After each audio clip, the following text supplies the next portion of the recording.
Hello students, how are you all? I hope you all are fine and safe at home. This is your microeconomics lecture, and in my previous video I have told you basic concepts related to utility, that what is total utility, what is marginal utility, what do you mean by law of diminishing marginal utility. So once again I am going to tell you what do you mean by law of diminishing marginal utility. Law of diminishing marginal utility states that with the consumption of each successive unit, marginal utility goes on diminishing.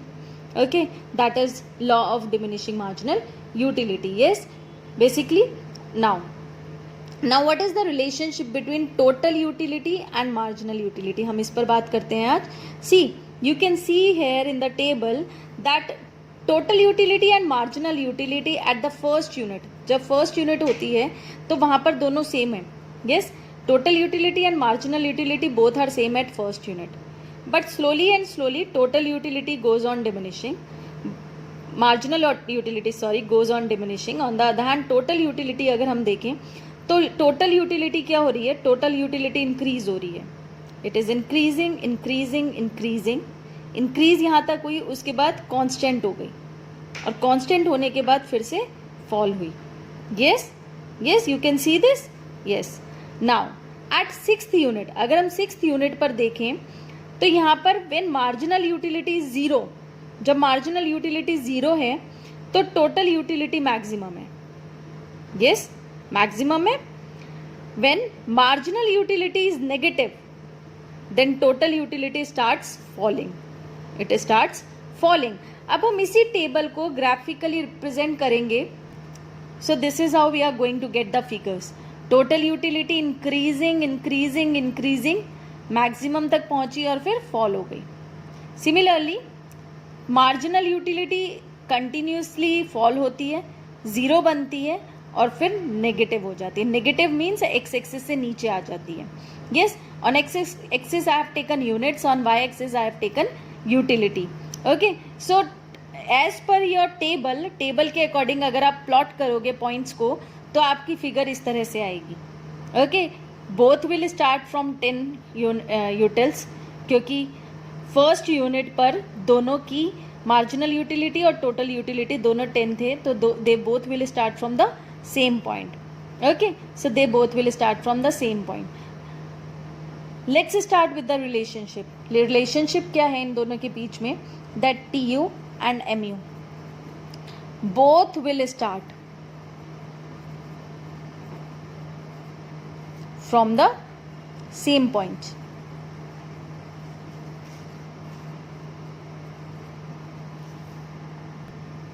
Next relationship is when TU is increasing. You can see when TU is increasing, MU is falling. Yes, when TU is increasing, MU is falling.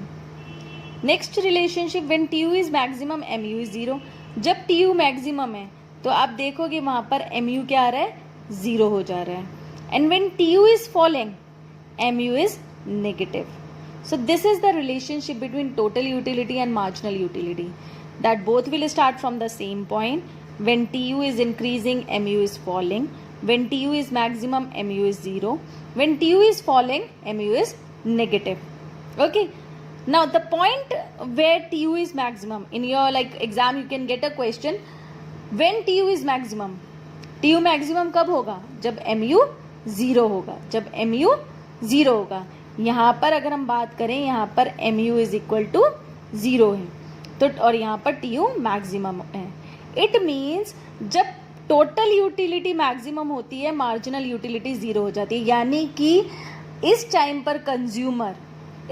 पर consumer जो है वो maximum satisfaction achieve करता है. क्या achieve करता है? Maximum satisfaction. That's why this point is known as point of satiety. इसको बोलते हैं हम point of satiety. Point of satiety. What do you mean by point of satiety? Point of satiety is that point where TU is maximum and MU is zero. This is the point where consumer will get maximum satisfaction. Okay? और जब marginal utility negative होती है तो हम उसको बोलते हैं disutility. What do you mean by disutility? When marginal utility becomes negative it is known as disutility, कि कुछ भी यूटिलिटी मिल नहीं रही है कंज्यूम करने के बाद भी कुछ को। ओके हाँ, ये जो ग्राफ है ये हमने सिर्फ एक कमोडिटी के लिए बनाया है, दैट इज आइसक्रीम, और एक ही कंज्यूमर का बनाया है। तो ये सिर्फ एक कंज्यूमर एक कमोडिटी की बात हो रही है, जब एक कंज्यूमर सेम कमोडिटी को कंज्यूम करता है। अब जब वो कंजम्पशन करता है ना, तो ये भी नहीं है कि वो एक आइसक्रीम खाएगा फिर 4 घंटे बाद आइसक्रीम खाएगा, नहीं, it should be a continuous consumption, लगातार कंजम्पशन होना जरूरी है। ओके तभी ये जो ग्राफ है ये आएगा। Okay there should be not a gap between the consumption of next unit or different units. Okay, so this is the relationship between TU and marginal utility. I hope you are getting it. Now what I was telling you is the assumption of the law of diminishing marginal utility की assumptions हैं, there are 2 assumptions, जिसमें से एक अभी assumption मैंने आपको बताई that consumption should be continuous. Continuous होने का मतलब है that there should be no time interval between the units of consumption of a commodity. Okay, second assumption is that all units of consumption must be homogeneous and are of standard size. It means कि if you are consuming an ice cream, तो उस ice cream का size जो है वो standard size होना चाहिए। Means जब आपने फर्स्ट आइसक्रीम ली, आपने जिस भी साइज की आइसक्रीम ली, उसी साइज की आइसक्रीम आप बार बार वही कंज्यूम करोगे। Okay, and all units of consumption must be homogeneous. Homogeneous means if a consumer have started consuming ice cream, तो वो आइसक्रीम ही कंज्यूम करेगा, उसके अलावा कुछ और कंज्यूम कोई और कमोडिटी कंज्यूम नहीं करेगा, तभी जाकर law of diminishing marginal utility apply होगा। So these are the 2 basic assumptions of law of diminishing marginal utility. Okay, next is what are the causes of operation? Means law of diminishing marginal utility operate क्यों होता है, उसके पीछे reasons क्या हैं, क्यों marginal utility diminish होती जाती है when successive units, when each additional unit is being consumed, ऐसा क्यों होता है?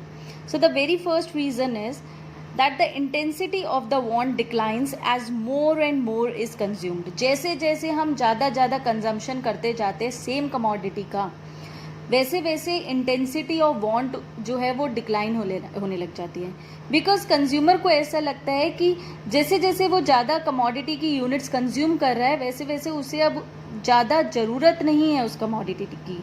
और if the consumer continues with the consumption of the commodity, then even after reaching the stage of full satisfaction, अगर वो कंजम्पशन करते करते कंटिन्यू करते करते फुल सेटिस्फेक्शन की स्टेज पर पहुंच भी जाता है और फिर भी कंज्यूम करता है, तो he will start developing a dislike for the commodity, as a result of which marginal utility will become negative. Okay, next reason is that as more of a commodity is purchased, okay, the commodity will only be put in less different uses. ज़्यादा से ज़्यादा जब commodity purchase की जाती है तो उस commodity को लेस इम्पॉर्टेंट यूजेस में पुट किया जाता है। कैसे? फॉर एग्जाम्पल, आपने मिल्क स्टार्ट किया लेना, आपने जब पहली बार मिल्क लिया, आपने उसे कंज्यूम करने के लिए आपने उसे पी लिया, ठीक है। नेक्स्ट ग्लास ऑफ मिल्क मिला, आपने फिर कंज्यूम कर लिया, ओके ठीक है। थर्ड ग्लास ऑफ मिल्क मिला तो आपने उससे फॉर एग्जाम्पल कर्ड बना ली। फोर्थ ग्लास ऑफ मिल्क मिला, अब क्या करोगे आप ठीक है उससे कोई स्वीट डिश बना लोगे। मीन्स जैसे जैसे एक कमोडिटी कंज्यूम होती जाती है कंटिन्यूसली, अगर वो यूजेबल कमोडिटी है तो उसको पहली बार सबसे इम्पॉर्टेंट यूज में यूटिलाइज किया जाता है, उसके बाद उससे कम इम्पॉर्टेंट में, उसके बाद उससे कम इम्पॉर्टेंट, उसके बाद उससे कम इम्पॉर्टेंट में, है ना। अगर एक ओनर है, एक शॉपकीपर है जिसकी डेयरी है, तो वो सबसे पहले हो सकता है घी बना ले, फिर भी अगर मिल्क बच जाए तो कर्ड बना ले, फिर भी अगर बच जाए तो उसका चीज़ निकाल ले। मीन्स और फिर भी अगर कुछ ना हो तो हो सकता है कि वो मार्केट में जाकर सेल कर ले और शॉप्स को सेल कर दे, कुछ भी हो सकता है ना।